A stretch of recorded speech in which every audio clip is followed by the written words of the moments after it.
দেখতে চায় এবং নতুন বাংলাদেশ দেখতে চায়, ইনসাফের বাংলাদেশ দেখতে চায়, যেখানে জাতি ধর্ম বর্ণ নির্বিশেষে সবাই সুখে শান্তিতে বসবাস করবে এবং দেশটা একটা সুখী সমৃদ্ধশালী একটা মানবিক দেশে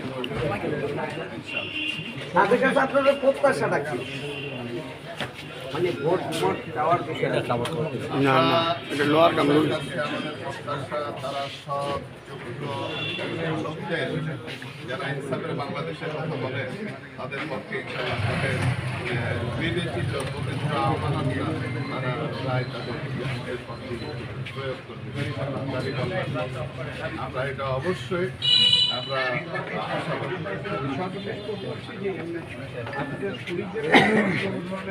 সমঝোতা হয়েছিল যেহেতু ইসলামী আন্দোলনে এখানে যারা নন্দিত ব্যাপার দাখিল করেছে আপনারাও এখানে বিরোধী হয়েছে